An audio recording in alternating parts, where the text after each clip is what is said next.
Hello everyone, I am Ifra, hope you are doing well. तो start करते हैं आज का टॉपिक। आज हम पढ़ने वाले हैं time of supply reverse charge के लिए कैसा होता है, उनकी डेट्स के बारे में, फिर सेल्फ इनवॉइसिंग देखेंगे, फिर एग्जेम्पशन देखेंगे रिवर्स चार्ज के अंडर जो है कैसा एग्जेम्पशन कितना होता है किस चीज के लिए। तो आपने देखा होगा इससे प्रीवियस सेशंस में हम देख चुके हैं कि रिवर्स चार्ज क्या होता है, कब वो एप्लीकेबल रहता है। 9 सिनेरियोज देखे थे कि कब वो एप्लीकेबल हो सकता है किसी भी गुड्स या फिर किसी भी सर्विसेज पर।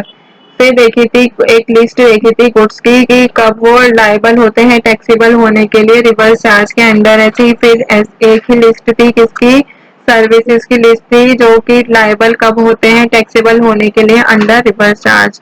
देन इससे प्रीवियस सेशन में हमने देखा है कि रिवर्स चार्ज मैकेनिज्म की क्या क्या रिक्वायरमेंट्स होती है, जिसमें कि फर्स्ट रिक्वायरमेंट थी कि जो पर्सन है जो रिसीव करता है गुड्स और सर्विसेज वो जीएसटी रजिस्टर्ड होना चाहिए, मतलब कि जीएसटी में उनका रजिस्ट्रेशन होना चाहिए। एक्यूरेट रिकॉर्ड जो है मेंटेन करने किए हुए होने चाहिए बिजनेस ओनर के थ्रू कि कितना अमाउंट जो है रिवर्स चार्ज में इनकर होगा।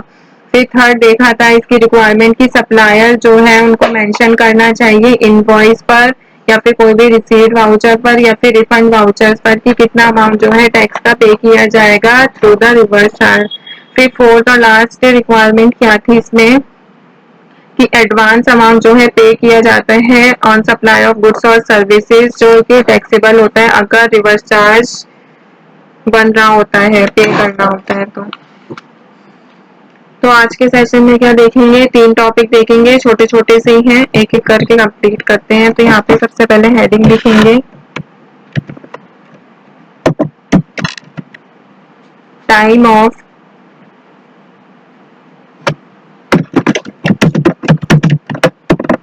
Supply for reverse charge.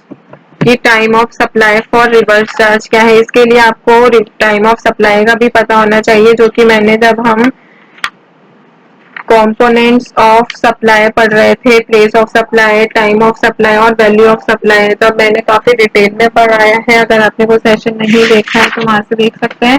अभी मैं शॉर्ट में बता देती हूँ टाइम ऑफ सप्लाई क्या होता है। The time when goods and services are supplied is considered to be the time of supply. जब भी कोई गुड्स या फिर सर्विसेज जो है सप्लाई की जाती हैं तो उसको क्या मानता है, मतलब कि जिस टाइम पर जिस समय पर गुड्स और सर्विसेज सप्लाई की जा रही हैं that is time of supply. जो टाइम ऑफ सप्लाई होता है वो क्या है, क्यों होता है, क्या हेल्प करता है, वो सेलर की हेल्प करता है पता लगाने में कि ड्यू डेट क्या है टैक्स की पेमेंट के लिए। जब हमें टाइम पता होगा तो हम ड्यू डेट भी इजीली पता लगा सकते हैं। तो time of supply basically short words में यही होता है। अब अगर बात करेंगे टाइम ऑफ सप्लाई क्या होता है रिवर्स चार्ज के लिए, मैं पहले यहाँ पे लिख देती हूँ the time when goods or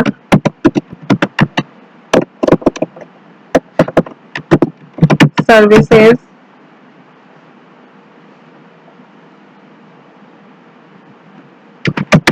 are supplied is considered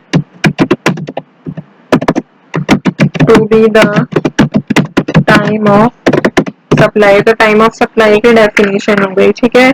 अब बात करेंगे रिवर्स चार्ज के लिए कि for reverse charge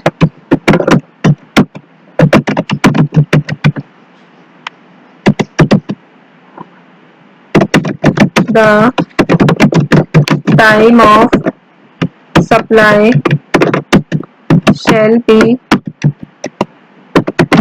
earliest of the following dates। तो अभी यहाँ पे क्या होगा, कुछ डेट्स के बारे में बात करेंगे एक एक करके। तो फर्स्ट क्या है कि रिसीट्स ऑफ गुड्स डेट। तो रिवर्स चार्ज के लिए टाइम ऑफ सप्लाई जो है वो क्या माना जाता है, पहले की डेट की रिसीव हुए हैं कब गुड्स वो वाली डेट। सेकंड अगर बात करें तो पेमेंट डेट कि कब पेमेंट हुई थी उन गुड्स की, पेमेंट डेट। और अगर थर्ड बात करें तो immediate date after 30 days from the goods invoice date and 60 days from the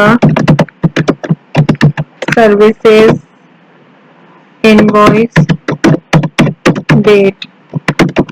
तो थर्ड में क्या बताया गया है कि इमीडिएट पेमेंट होनी चाहिए, immediate date after 30 days from the goods, मतलब कि गुड्स के लिए यहाँ पे क्या डेट्स दिए गए हैं 30 डेज, और यहाँ पे सर्विसेज के लिए क्या कहा गया है 60 days from the services invoice date, मतलब कि सर्विस की जो इनवॉइस पर डेट है उसके 30 डेज बाद के लिए टाइम ऑफ सप्लाई जो है वो माना जाता है।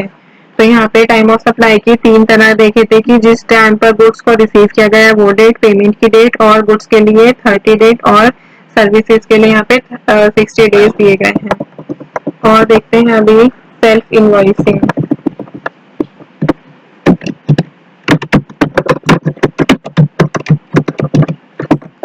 सेल्फ इनवॉइसिंग की अगर बात करें, सेल्फ मतलब कि खुद इनवॉइस कर रहे हैं, तो यहाँ पे क्या है when the owner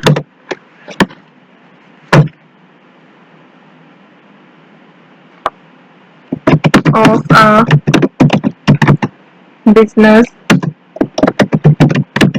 purchases any goods or services from a supplier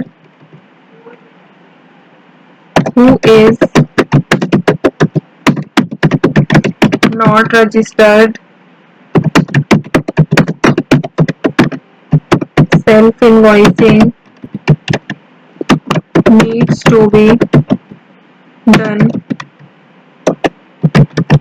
because the unregistered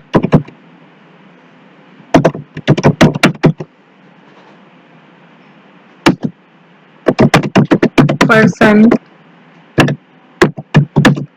would not be able to issue an invoice। तो इसमें क्या कहा गया है, सेल्फ इनवॉइसिंग क्यों किया जाता है?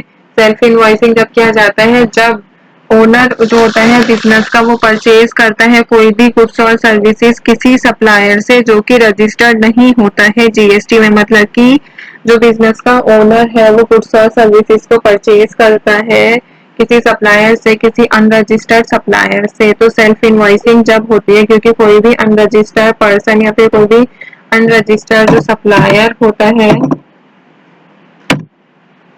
वो इशू करने के लिए इनवॉइस को एप्लीकेबल या फिर बोल सकते हैं एबल नहीं होता है। तो सेल्फ इनवॉइसिंग तब की जाती है जब अनरजिस्टर्ड सप्लायर से सामान खरीदा हो।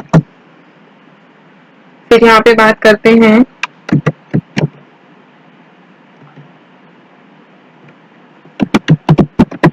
Exemption under reverse charge. Exemption under मतलब कि एग्जेम्पशन का मतलब क्या होता है, एग्जेम्प्टेड जब भी कोई भी जीएसटी चार्ज नहीं होता है, दैट इज एग्जेम्प्टेड। कोई भी बिजनेस ओनर जो कि रजिस्टर्ड होता है और वो इंटर स्टेट परचेज करता है, मतलब कि एक स्टेट से दूसरे स्टेट में, इंट्रा स्टेट क्या होता है एक ही स्टेट में, मतलब विद इन स्टेट परचेज करता है किसी भी अनरजिस्टर्ड सेलर से जो गुड्स क्या है, तो वो क्या हो जाएगा एग्जेम्प्टेड रहेगा जीएसटी से थ्रू द रिवर्स चार्ज। मतलब कि मैंने क्या कहा कि कोई भी बिजनेस ओनर जो कि रजिस्टर्ड है जीएसटी में और वो क्या करता है इंट्रा स्टेट परचेज करता है किसी भी अनरजिस्टर्ड सेलर से, वो एग्जेम्प्टेड रहता है जीएसटी में थ्रू द रिवर्स चार्ज की वजह से।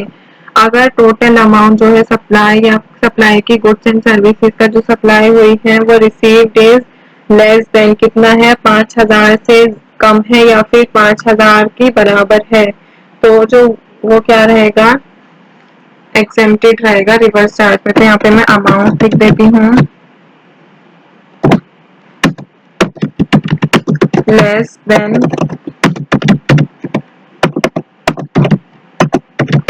और इक्वल टू ₹5,000 पर डे। ठीक है, तो आई होप आपको क्लियर हो गया होगा टाइम ऑफ सप्लाई क्या रहता है, रिवर्स चार्ज के लिए सेल्फ इनवॉइसिंग क्यों की जाती है, और एग्जेम्पशन अगर if supply is within a, या फिर supply is in intra state. तो टॉपिक को यहाँ पे एंड करते हैं। आई होप सारी चीजें क्लियर हो गई होंगी। मिलते हैं नेक्स्ट सेशन में। Stay tuned and thank you.